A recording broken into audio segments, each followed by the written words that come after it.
बिस्मिल्लाहिर्रहमानिर्रहीम। अस्सलाम वालेकुम। मैं हूं करामत मुग़ल और मेरे साथ हैं सईद बलोच जो कि सुप्रीम कोर्ट को कवर करते हैं ABN न्यूज़ के लिए।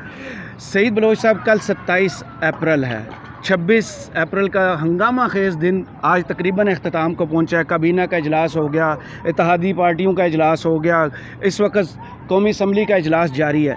वज़ीर आज़म ने तो ना कर दी कि फ़ंड्स जो हैं वो कौमी असम्बली अप्रूव करेगी तो फ़ंड्स दस्तयाब होंगे। अब सुप्रीम कोर्ट के पास अगला लाहे अमल क्या होगा?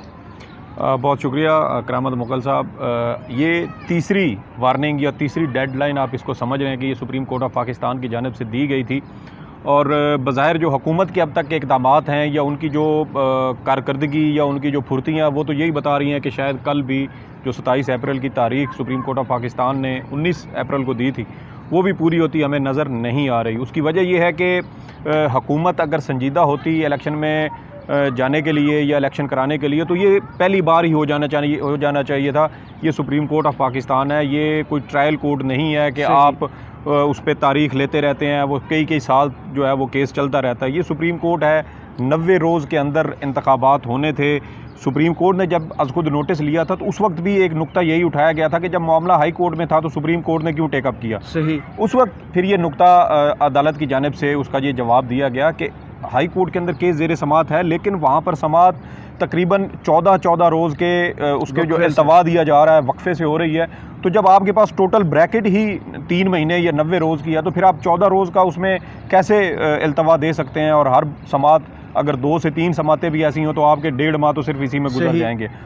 तो ये बड़ी अहम ये समात थी। अब तक जो हमने सुप्रीम कोर्ट ऑफ पाकिस्तान को देखा है, जो जजेस की बॉडी लैंग्वेज है, जो हमें नज़र आई है, ये जो हम समझे हैं वो यही है कि अदालत शायद तौहीन अदालत से जो कार्रवाई का आगाज़ करने से हत्तल इम्कान उससे गुरेज़ कर रही है, तहम्मुल का मुज़ाहरा कर रही है, तौहीन अदालत की कार्रवाई करने से गुरेज़ा है। दूसरी तरफ अगर हम हुकूमत को देखें तो इस वक्त हुकूमत के पास कोई बयानिया नहीं है अवाम में जाने के लिए, क्योंकि अवाम में अब तब जाते हैं जब आपके पास कोई बयानिया हो, कोई ऐसे इक़दामात आपने बतौर अपोजिशन या बतौर रूलिंग पार्टी आपके कुछ ऐसे इक़दामात हों जिसको बेस बना के आप हुकूमत में अवाम में जाते हैं। तो हमें तो वो 1 साल में नज़र नहीं आ रहे। आज की वो ख़बर है कि पाकिस्तान की तारीख़ में पहली बार जो हज कोटा दिया जाता है सऊदी अरब की जानिब से, वो हज कोटे के लिए भी पाकिस्तान में हाजी पूरे नहीं हो रहे और वो कोटा वापस करने की जो है वो फ़ैसला हुआ है। तो आप ये देखें कि वो तमाम साहिब इस्तात लोग जो हर साल हज के लिए जाते थे या हर साल ना सही तो चंद साल के बाद जाते थे, हमारे पास वो भी पूरे नहीं हो रहे। तो ये इस हुकूमत की कारकर्दगी है। महंगाई, बेरोज़गारी, फिर आप डॉलर की जो कदर है उसको 291 पे आज चला गया। वो मुख्तलिफ उसकी वजूहात हैं। इसी वजह से हुकूमत की कोशिश यही है कि हमें अदालत से कोई तौहीन अदालत की कार्रवाई लगे, हम कोई सियासी शहीद हों, हमारी हुकूमत ख़त्म हो, काबीना के ख़िलाफ़ कोई इक़दामात किए जाएँ ताकि हमारे पास कोई बयान आए और हम वो लेके आवाम में जाए। इसकी निशानदेही वो अपने फ़ैसले में कर चुके हैं जो सुप्रीम कोर्ट से आया था कि अगर अब मामलात उस तरफ नहीं जाते, फंड्स रिलीज़ नहीं किए जाते तो कॉन्सिक्वेंसेस बहुत सख्त हो सकते हैं। बिल्कुल ये सुप्रीम कोर्ट ऑफ पाकिस्तान ये बार बार यकीन दहानी इसीलिए करा रही है कि हुकूमत अगर किसी तरह से गैर संजीदगी का ये जो उसका एक रवैया है उसको वो ख़त्म करे। सुप्रीम कोर्ट ऑफ पाकिस्तान, आप देखें ना, सिर्फ ये नहीं देखना चाहिए कि आज हमारी हुकूमत अगर नहीं है तो अगले 5 साल भी हम हुकूमत में जो है वो नहीं आ सकेंगे या हमारे पास सियासी बयानियाँ नहीं है। आप ये देखें कि आप सुप्रीम कोर्ट की नाफरमानी या हुक्म अदूली करके जो एक रास्ता खोल रहे हैं, एक दरवाज़ा खोल रहे हैं, ये दरवाज़ा आके बंद कौन करेगा? हर वो हुकूमत जो आपके सियासी मुखालिफ हैं वो कल को इसी चीज़ को एक्सप्लॉइट करेंगे, ठीक है? और फिर आपके पास कोई ऐसा बयानिया नहीं होगा, कोई ऐसा आपके पास ऑप्शन नहीं होगा कि आप उनकी मुखालफत कर सकें। क्यों? क्योंकि दरवाज़ा खोलने वाले आप हैं। फिर वो उस दरवाजे की कुंडी किसने लगानी है? वो या तो अदालत खुद लगाएगी या फिर कोई और सियासी लगाने की बात की। आज जब चीफ जस्टिस साहब की तबीयत नासाज होती है तो शहर इक़्तिदार में फ़ाई गर्दिश करना शुरू कर दी कि शायद वो किसी प्रेशर में आके वो 12 जो उनके केसेस थे वो छोड़ के चले गए। उसके बाद जस्टिस एजाज़ुल हसन और जस्टिस मुनीब के बारे में ऐसी ही ख़बरें आईं। क्या देख रहे हैं? कल जो अब बेंच काज लिस्ट आ गई, स्पेशल केस वो सुनने जा रहे हैं, क्या सारी अफवाहें दम तोड़ गई हैं? कल कुछ होने जा रहा है? फिर देखें, अफवाहें ये तो फैक्ट्री हैं, बल्कि अफवाहों की फैक्ट्रियाँ। जी। वहाँ पे माल हर वक्त तैयार हो रहा है, ऑर्डर सही। पे तैयार होता है, और बाज़ औक़ात ये होता है कि फैक्ट्रियाँ अपनी तरफ से भी प्रोडक्ट जो है वो लॉन्च करती रहती हैं मालकान को खुश करने के मालकान को खुश करने के लिए। क्यों? क्योंकि आपने मार्केट में कुछ ना कुछ तो बेचना है ना। सही। तो ये चीज़ें चल रही हैं। लेकिन मैं आपको एक बड़ी पते की बात बताता हूँ। हुकूमत ने वो जो Supreme Court practice and procedure bill जी। मंजूर किया, उसका नोटिफिकेशन भी हो गया, सब कुछ हो गया। सही।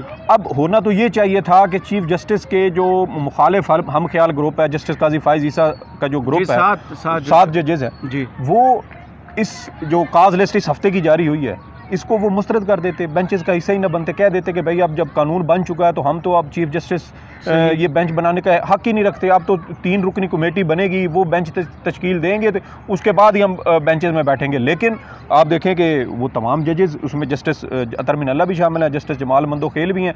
आज चीफ जस्टिस की तबीयत नासाजी थी, ठीक है, वो उस वजह से बेंच का वो हिस्सा नहीं बन सके। कल को फिर बेंचेस हैं, जस्टिस जमाल मंदोखेल भी बेंचेस का हिस्सा हैं, जस्टिस अतर मिनल्ला भी है और दीगर जजेस भी हैं। तो वो अगर जो हुकूमती वो कानून है वो उसको नज़रअंदाज करते हुए चीफ जस्टिस के बनाए हुए बेंचेस में शामिल हो रहे हैं, तो इसका क्या मतलब है? इसका मतलब ये है कि ये एक तरह से हुकूमत को मुखालिफ जजेस से भी शटअप कॉल है। सही। कि भाई आपने जो कानून बनाया उसकी कोई वक़्त नहीं है। सुप्रीम कोर्ट का तो बिल्कुल, सुप्रीम कोर्ट का 8 रुकनी लार्जर बेंच जो जुडिशल ऑर्डर पास कर चुका है वो इनफील्ड है। हम अपने उस इदारे के जुडिशल ऑर्डर को तस्लीम करते हुए आपके बनाए हुए कानून के मुताबिक हम बेंचेस की तश्कील का हिस्सा नहीं बन रहे।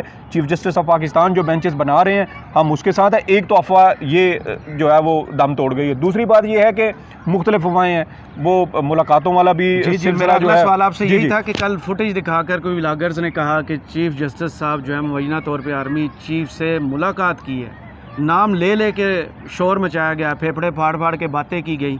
आपके पास क्या खबर है वो फुटेज जो है गाड़ी की और जो दावा किया गया मुलाकात का? सर देखें, पहली बात तो ये है कि आर्मी ये जो DGISI हैं, DGMO हैं, सेक्रेटरी दिफा हैं, सुप्रीम कोर्ट में आए, चीफ जस्टिस ऑफ पाकिस्तान से मिले।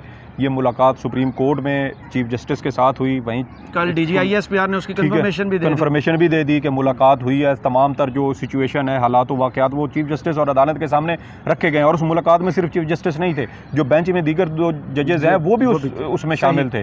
पूरी तरीके से तीनों जो जनरल साहिबान गए, इन्होंने जाके अदालत को ब्रीफ किया। तो ये जब इस तरह की कोई मुलाकात होती है ना, तो वो तो फिर अदालत में आ जाते हैं, वहाँ पे वो चीज़ें सामने आ जाती हैं। बिल्कुल सही। फिर दूसरी बात यह है कि आप देखें, जो लोग इस तरीके से प्रोटोकॉल जाते हुए कि वो वीडियो बना रहे हैं, जब इस तरह की मुलाकातें होती हैं ना, तो फिर वो खुफिया होती हैं। सही। आप देखें कि सरकारी नंबर प्लेट के साथ, वो प्रोटोकॉल के साथ, ये नहीं वो जैसे वो बारात लेके आप जाते हैं कि देखें जी हम तो वो फलां बंदे से मिलने जा रहे हैं, तो वो इस तरह से नहीं होती। इमरान खान की जाते हुए नहीं जाएंगे। इमरान खान की जब साबिक आर्मी चीफ से ऐवान सदर में मुलाकात हुई थी, तो वो कई रोज़ के बाद कि उसकी खबर निकली थी कि इस तरह की कोई मुलाकात यहाँ पे हुई है, की और तो ये चीज़ें बड़ी वो अहमियत रखती हैं। ये इस तरह ओपनली नहीं हुआ जाता कि चीफ जस्टिस किसी जगह मुलाकात करने जा रहे हैं और वो अपना पूरा जो जंजाल पूरा है हाँ। वो साथ लेके बतौर गवाह लेके जा रहे हो कि भाई मैं फलां बंदे से जा रहा हूँ, आप लोग गवाह रहना। 15-20 गाड़ियाँ जा रही। वही बात है आप वाली कि फैक्ट्रियाँ अपना काम धड़ाधड़ कर रही हैं, लोग पूरी मेहनत से, लगन से अपने मालिकों को खुश करने में लगे हुए हैं। और अफवाहें, अब देखें इस तरह की जो चीज़ें हैं उसके ऊपर अदालत या चीफ जस्टिस कोई वजाहत भी जारी नहीं कर सकते हैं, उनको करनी भी नहीं चाहिए। ये नहीं देना भी नहीं चाहिए ना। देखें कोई ऐसी चीज़ हो जिसके ऊपर किसी किस्म का कोई समझ आने वाली बात हो, जिसमें कोई मंतक, कोई लॉजिक हो, तो फिर तो ये बनता है कि भाई सुप्रीम कोर्ट इसके ऊपर कोई वजाहत दे। लेकिन जिसके ऊपर अब जैसे वो आज बेंचेस की तश्कील का मामला, तो उसके ऊपर वजाहत आ गई तर्जमान की जानिब से कि चीफ जस्टिस नासाजी तबीयत के बाइस वो आज बेंचेस का हिस्सा नहीं बन सके।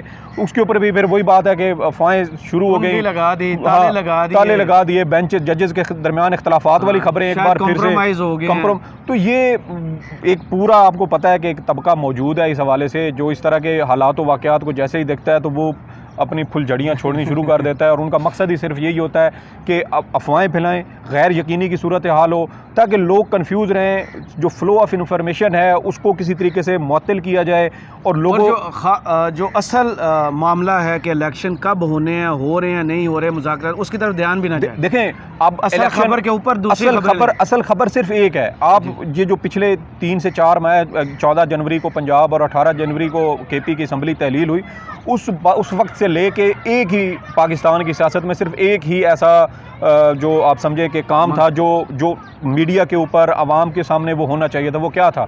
वो था 90 रोज़ के अंदर इलेक्शन होना। और जो आइन में लिखा है, जो आइन में लिखा है। देखें, अगर आपने आइन, चले कानून की खिलाफ वर्जी हो जाती है, लोग ट्रैफिक का इशारा भी तोड़ के निकल जाते हैं, जल्दी होती है या समझ नहीं आती, कोई 100 वजूहात होती है, लेकिन आइन पाकिस्तान को भी अगर आपने कानून या रूल बना के वो तोड़ना शुरू कर देना है, तो फिर तो आपकी सारी ये जो रियासत है, जो आपके सूबे हैं, ये तो फिर तहलील हो जाएंगी ना।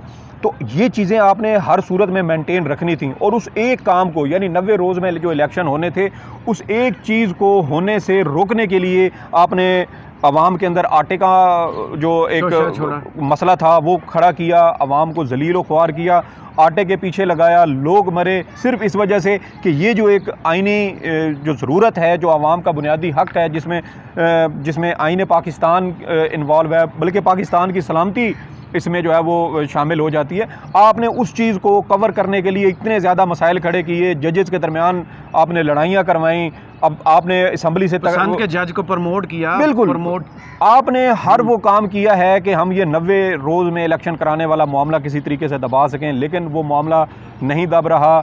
अदालत आईन पाकिस्तान की ज़ामिन है, आईन पाकिस्तान की मुहाफ़िज़ है। सुप्रीम कोर्ट में chief justice of Pakistan justice Ijazul Hassan और जस्टिस मुनीब अख्तर इस बात पर मुकम्मल तौर पे जो है वो इस्तकामत रखे हुए हैं कि इलेक्शन 90 रोज़ में होने हैं। और इसमें फ़ायदा अगर एक साफ़ी पॉइंट ऑफ व्यू से भी करें तो इसमें सिर्फ पीडीएम को फ़ायदा है जी। इस वक्त जो हालात बन चुके हैं, पीडीएम को पता है आज नहीं तो कल, कल नहीं तो परसों, अगले साल चले जाएं, 2 साल इमरजेंसी लगा अपने सियासी जनाजे का ही बोझ बढ़ा रहे हैं, वो बोझ बढ़ा रहे हैं, वो लाश घसीट रहे हैं, और जितना घसीटेंगे उतना थकेंगे। नुकसान सिर्फ पीडीएम को, कल कंबल उन्हें छोड़ रहा है वो नहीं छोड़ रहे ना। बात वही आ जाती है, कल को कोई भी सियासी जमात, पीटीआई है, कल को कोई तीसरी चौथी फोर्स आ सकती है पीटीआई के मुकाबले में, वो इस चीज़ को एक्सप्लॉइट करेंगे। फिर सबसे बढ़ के आपकी इस्टेब्लिशमेंट इस चीज़ को एक्सप्लॉइट करेगी। कोई ऐसी वजह बना दी जाएगी, कोई सियासतदान मर गया या कोई हालात वाक़यात जैसे आज हैं, हम तो 75 साल से यही हालात देख रहे हैं ना, जब से हम पैदा हुए हैं, होश संभाला है, यही चीज़ें देख रहे हैं।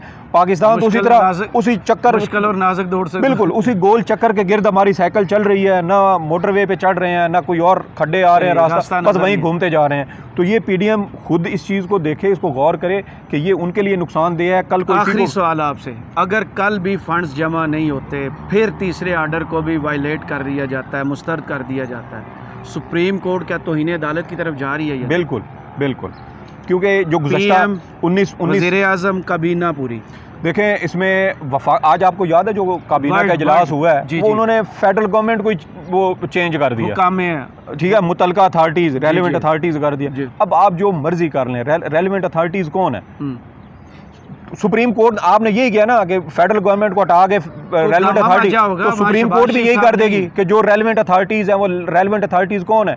आज आपने फेडरल गवर्नमेंट उसमें लिखा हुआ है, कल को वो कह देंगे प्राइम मिनिस्टर एंड कैबिनेट, तो फिर आप क्या करेंगे? डायरेक्शन तो वाज़ेह, तो डायरेक्शन तो वाज़ेह है। अल्फाज का हेर फेर करने से आप सुप्रीम कोर्ट के साथ वो नहीं कर सकते, वो आइन की तशरीह के लिए बैठे हैं, वो तो आइन में लिखे हुए कौमें वो फुल स्टॉप को भी उसकी भी वो तशरीह करते हैं।